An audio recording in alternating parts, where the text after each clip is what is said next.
Hello friends, now I am Ranjay Chaudhary. We have seen or learned before two videos about these poems Indian weavers. The first is the videos icebreaker, and now the second videos the explanations of the poem has given three stanzas and also introduction of the poetess Sarojini Naidu.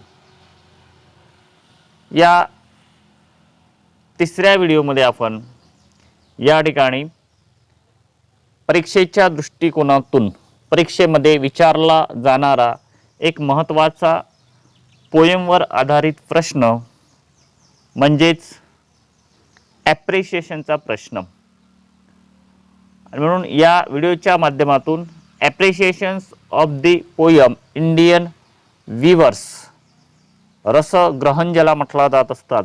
तुमच्या मराठीचा पोर्शनमधला विचार जर करतो म्हटलं, मराठीचा क्वेश्चनचा विचार जर करतो म्हटलं मराठी भाषेमध्ये किंवा मराठी पेपरमध्ये, तर जो रसग्रहण जे आहेत कवितेचं, तर तेच इंग्रजीमध्ये ॲप्रिसिएशन्स म्हणून आपल्याला 4 मार्काकरता विचारला जाणार आहेत. तेव्हा या 4 मार्काच्या माध्यमातून आपल्याला 4 पॉईंट दिल्या जाईल, परंतु आपण या ठिकाणी जवळपास 8 पॉईंट दिल्या गेलेले आहेत आणि त्या 8 पॉईंटला 4 पॉईंटमध्ये आपण कशा पद्धतीने बसवू शकू याचा प्रयत्न आपल्याला करायचा आहे. तर चला, वेळेचं बंधन पाळायला काही हरकत नाहीत.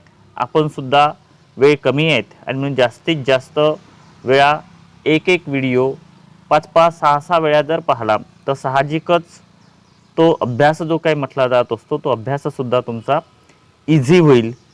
आणि म्हणून या व्हिडिओच्या माध्यमातून आपण जे काही यूट्यूब चॅनल जे आहेत ते चॅनल जर सबस्क्राईब जर केल्या गेलेलं असेल तर साहजिकच पुन्हा पुन्हा तुम्हाला जेवढ्या वेळेचा तो व्हिडिओ पाहायचा आहे तेवढ्या वेळेस हा ऑफलाईन असणारा व्हिडिओ आपल्याला नंतर ऑनलाईन पाहता येतो. परंतु ऑनलाईन जर एखादे आपण चॅप्टर जर घेतल्या गेलेलं असतं, एखादी लेसन जर घेतल्या गेलेला असता, तर कदाचित ते ऑनलाईन लेसन तेवढ्यापुरतंच झाल्या गेलेलं असतं. आणि मग आपल्याला मात्र जर तो भाग त्यावेळेस जर समजला नाही तर पुन्हा जर तो समजून घ्यायचा असेल तर त्यावेळेस मात्र त्याची लिंक उपलब्ध राहत नाहीत. आणि म्हणून हे आपण ऑफलाईन व्हिडिओ लिंक जे काही म्हटला जात असतात यूट्यूबच्या माध्यमातून जे काही आपण व्हिडिओची लिंक आपल्याला पाठवून राहिलो ते तुमच्या फायद्याकरताच आहे. तुम्हाला जेव्हा वाटेल तेव्हा मात्र वारंवार जर या पोर्शनला किंवा या व्हिडिओला जर पाहण्याचा प्रयत्न करतो म्हटलं तर मला वाटते अभ्यास तुम्हाला करणे सोपी होईल. असो, पोएमला सुरुवात करू, ॲप्रिशिएशनला सुरुवात करतो. About the poem, yes, this is the first point to our these sections about poem. या पोएम विषयी आपल्याला या ठिकाणी सांगायचं आहे. काय दिल्या गेलेलं आहे? Yes, here is the Indian weavers is a short poem where the poet talks about the 3 type of garment that the weavers weave at 3 particular time of a day. काय आहे की इंडियन वीवर्स ही फक्त 12 लाईनची आणि 3 स्टँजाची असलेली एक छोटीशी कविता आहे.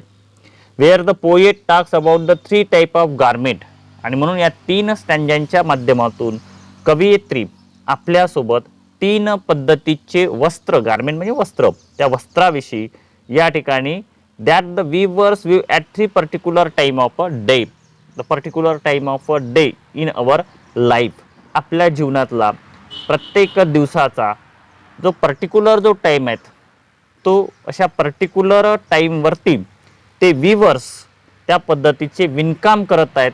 अशा या गोष्टीचं या ठिकाणी सरोजिनी नायडूने आपल्यासोबत त्या पद्धतीचं बोलण्याचा प्रयत्न केला गेलेला आहे. Each stanza of the poem represent the 3 important events of human life, that is birth, adulthood and death. Yes. Now the poetess Sarojini Naidu has three stanzas in this to the poems have given, and now these three represent stanzas, जे काही तीन कडवे या ठिकाणी घेतलेले आहे, स्टॅन्झा घेतल्या गेलेल्या आहेत, that is the important events of human life. ते आपल्या मानवी जीवनातील महत्त्वाचं आहे. कारण काय, that is the birth, adulthood and death. That या तीनही स्टँजाच्या माध्यमातून त्या ठिकाणी बर्थ म्हणजे जन्माच्या वेळीचा प्रसंग, ॲडल्टहूड तरुणावस्था आणि डेथ जे काही म्हटलं जात असतात, याला त्यांनी रिप्रेझेंट म्हणा इतर कोणत्या तरी शब्दाच्या माध्यमातून या पोएममध्ये करण्याचा प्रयत्न केला गेलेला आहे. तर अबाउट द पोएम विषयी जर माहिती जर विचारल्या गेलेली असेल तर हा पॉईंट दिल्यानंतर ही माहिती आपल्याला त्या ठिकाणी लिहायची आहे. After that about poet. Yes, who is the poet? Poet is the Sarojini Naidu. Sarojini Naidu या कवितेच्या कवित्री आहेत, आणि म्हणून अशा या अबाउट द पोएट विषयी कवित्रीविषयी Sarojini Naidu was a political activist, feminist and the first woman to hold the office of the governor in independent India. Bharat स्वतंत्र जेव्हा झाला तेव्हा अशा त्या स्वतंत्र भारताच्या पहिल्या महिला राज्यपाल जे काही म्हटलं जात असतात, त्या राज्यपाल म्हणून त्या ठिकाणी महिला म्हणून त्यांची नियुक्ती झालेल्या अनेक राजकारणी व्यक्तिमत्व आणि स्त्रीवादी feminist support of woman, that म्हणजे महिलांना सपोर्ट करणारं कार्य त्यांनी आपल्या या वर्कच्या माध्यमातून करण्याचा प्रयत्न केला गेलेला आहे. She was an important figure in India struggle for independence. Yes. Now the when in our the countries have to be the movement Indian struggle म्हणून स्वातंत्र्याचा जेव्हा लढा होता, त्या स्वातंत्र्याच्या लढ्यामध्ये सुद्धा एक महत्त्वाची भूमिका या कवयित्रीने त्या ठिकाणी केल्या गेलेली आहे. Sarojini Naidu's work as a poet earn her the title of nightingale of India. Yes, she was the refer in our to the countries who is the nightingale of India's. आपल्या भारताची गान कोकिळा म्हणून कोण आहेत, तर these are to the poetess Sarojini Naidu's. She has to the earn that. Earn ते कमवल्या गेलेलं होतं कशाच्या भरोशावर? As a work that. त्या पद्धतीचं जे तिचं वर्क होतं त्या वर्कवरून तिच्या कामावरून जे काही म्हटलं जात असतात तिला या नाइटिंगेल ऑफ इंडिया भारताची गान कोकिळा जे काही म्हटलं जात असतात असा किताब त्या ठिकाणी बहाल केल्या गेलेला आहे. Now the next points about the title. Yes, this poem has to the give the title Indian weavers. What are the suggest that these are to the titles to us? Yes, the title deals with the Indian weavers. या ठिकाणी जे काही title दिल्या गेलेले आहेत ते भारतीय विणकराचा या ठिकाणी आपल्याला एक कार्य संबोधल्या गेलेलं आहे. They are the क्राफ्ट्समॅन viewing clothes for various occasion. Yes, various occasion वेगवेगळ्या प्रसंगाच्या वेळी. नाव दे आर द क्राफ्ट्समॅन. क्राफ्ट्समॅन म्हणजे कारागीर. Yes, now they are the craftsmen weaving clothes for various occasions, that वेगवेगळ्या उत्सवाप्रसंगी वेगवेगळ्या प्रसंगी मात्र वेगवेगळ्या पद्धतीचे विणकाम करणारे कारागीर जे काही म्हटलं जात असतात त्या कारागिरांचं या ठिकाणी विशिष्ट अशा इंडियन विवर्सच्या माध्यमातून त्यांनी दर्शन देण्याचा प्रयत्न केला गेलेला आहे. In the poem the readers get the information of work of weavers. That yes, readers वाचकांकरिता. In the poem the readers get the information of the work of weavers. Work of weavers म्हणजे विणकर जे काही म्हटलं जात असतात ते कशा पद्धतीचं काम करत असतात, कोणकोणत्या वेळेला ते काम करत असतात, त्याची इन्फॉर्मेशन जे काही म्हटलं जात असतात वाचकाला या टायटलच्या माध्यमातून दिलेल्या टायटलच्या माध्यमातून आपल्याला ती लक्षात येते. Now the next point about the theme of the poem. Yes, now the every lesson or to be the poem that is the necessaries have to the theme, and now these are the poems Indian weavers. What are the theme? That's yeah, Sarojini Naidu poem Indian weavers highlight the crafts and skill of the Indian weaver. भारतीय विणकरांचा विशिष्ट अशा पद्धतीची असणारा त्यांचा विणण्याचा गुण skill आणि crafts कारागिरी जे काही म्हटलं जात असतात त्या कारागिरीवर या ठिकाणी प्रकाश टाकण्याचा प्रयत्न तिने या कवितेच्या माध्यमातून केल्या गेलेला आहे. The poetess relates these three stages of different color and different times of the day. Yes, also for now in this to the poems theme that पुन्हा जर या पोएमची थीम जर आपण जर पाहतो म्हटलं तर नाव here is to the three stages to different color द्या. तीन जीवनाच्या ज्या काही स्टेजेस आहेत मानवाच्या त्या तीनही जीवनाच्या स्टेजेस या वेगवेगळ्या कलरच्या माध्यमातून आणि वेगवेगळ्या वेळेच्या माध्यमातून तिने संबोधण्याचा प्रयत्न केला गेलेला आहे. प्रत्येक मानवाचं जीवन जसं मग बालपण जे काही म्हटलं जात असतात तर ते सुद्धा एखाद्या कलरला तिने रिलेटेड केल्या गेलेलं आहे. एखाद्या दिवसाच्या वेळेला तिने रिलेटेड केल्या गेलेल्या आहेत. The color mentioned in the stanzas are very significant as they indicate the moods related to the events that yes now these are to the color what are you suggest that yeah these are to the colors we have to the suggest the moods of the human that in the day एखाद्या प्रसंगी जे काही म्हटलं जात असतात किंवा एखाद्या वेळेला दिवसातून एखाद्या वेळेला मानवाचा मूड कशा पद्धतीचा असतो तो एखाद्या प्रसंगाशी जे काही म्हटला जात असतात तो अनुसरून असतो. म्हणजे ज्या पद्धतीचा प्रसंग असेल त्या पद्धतीचा तो मूड त्या मानवाचा बदलत असतो. For examples has to the happily also for these are the energetic and also for these are the sad that yeah, these are the types of the moods that is the themes of the poem. About the poetic device, yes this is the most important question that not only has to the appreciation but also for we have to the ask that before or will be asked in the examination the poem on this to the defense explain and to be the identify the figure of the speech च्या माध्यमातून किंवा rhymings वर्डच्या माध्यमातून rhymings पेअरच्या माध्यमातून आपल्याला सुद्धा question विचारला जाणार आहे. This is the most important point about poetic devices. Yes the major figure of speech use here the similes, inversion, metaphor and alliteration. या ठिकाणी बऱ्याचशा मोठ्या प्रमाणामध्ये म्हणजे फिगर ऑफ द स्पीच ही केवळ एका लाईनमध्ये एकच फिगर ऑफ द स्पीच राहतात तर वेगवेगळ्या पद्धतीच्या फिगर ऑफ द स्पीच सुद्धा राहू शकते आणि म्हणून here is to the speech use here are the simile, inversion म्हणजे उलट सुलट क्रमची figure of the speech, metaphor रूपक आणि ॲलिटेरेशन जे काही म्हटला जात असं अनुप्रास अलंकार.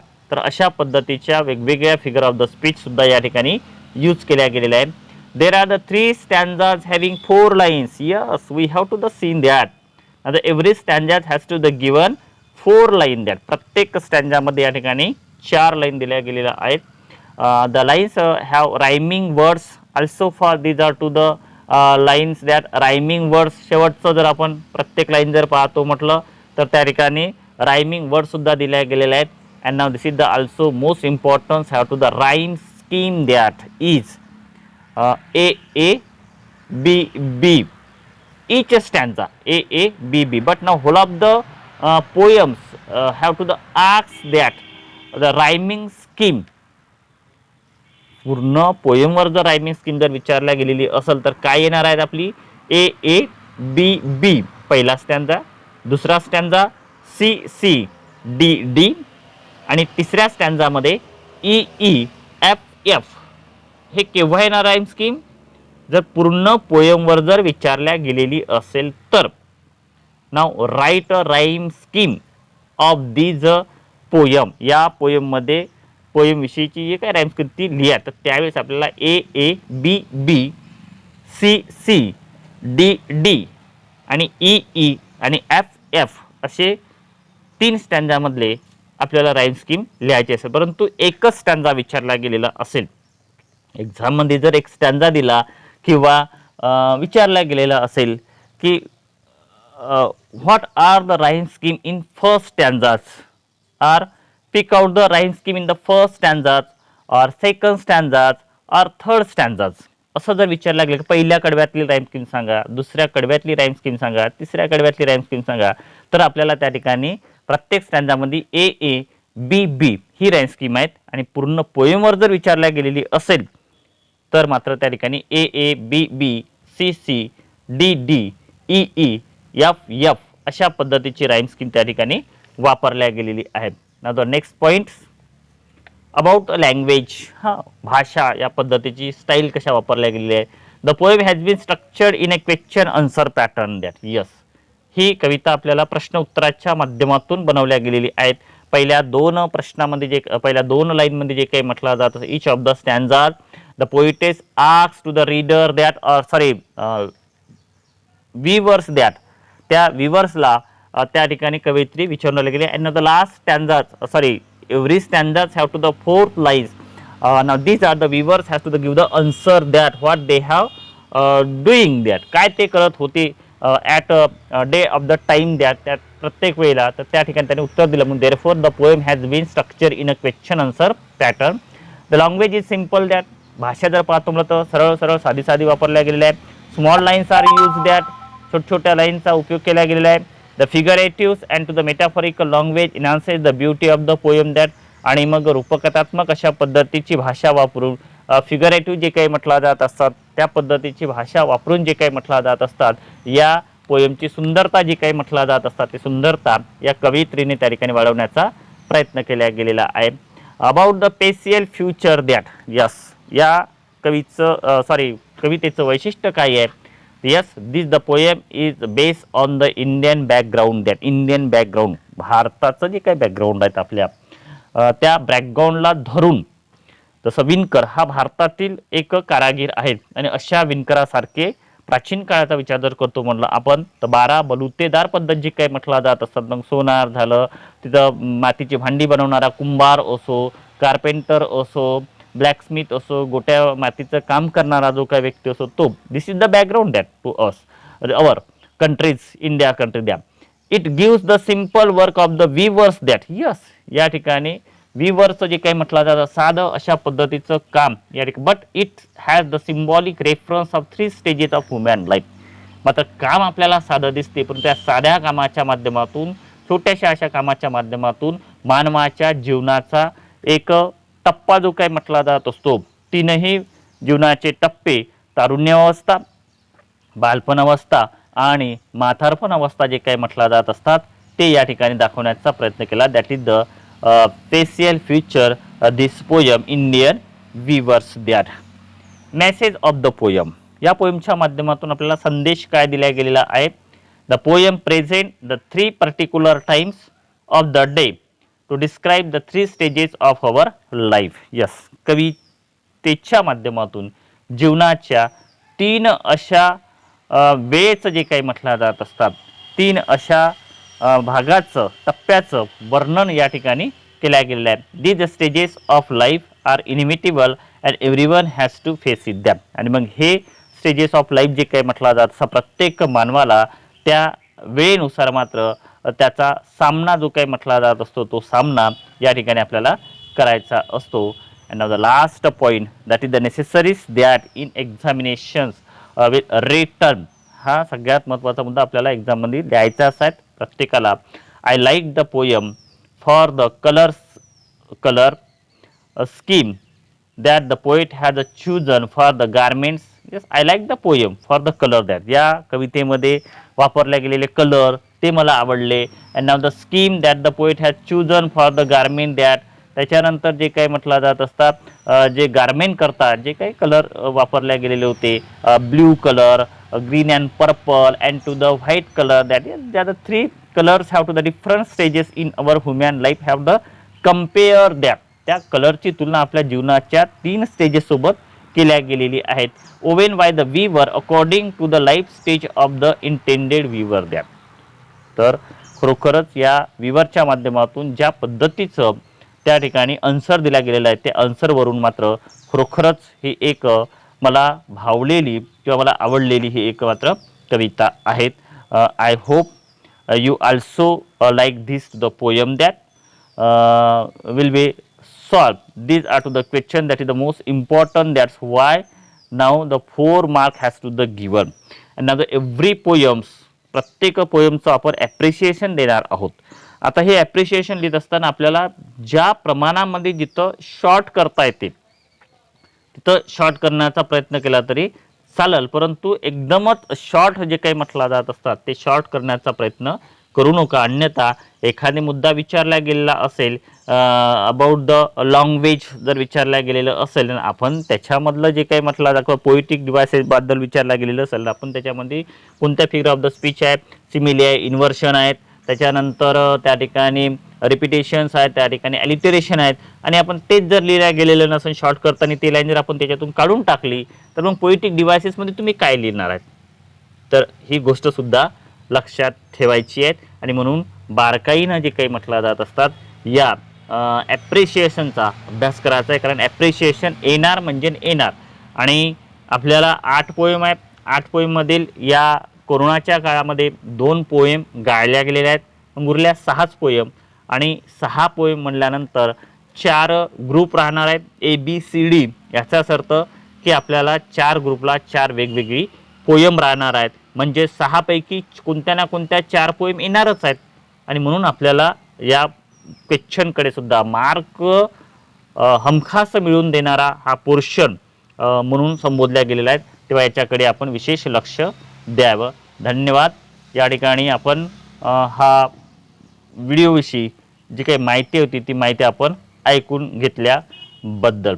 I hope you will meet again the next videos. The figure of speech are used in this to the poem and explanation figure of the speech, आणि त्या figure of the speech चं explanation हा आपण पुढील व्हिडिओमध्ये पाहण्याचा प्रयत्न करू. Okay, thank you friends. हा आपण आपल्या कॉलेजमध्ये, माझ्या घरी न करता हा कॉलेजमध्ये केलेला हा व्हिडिओ आहे.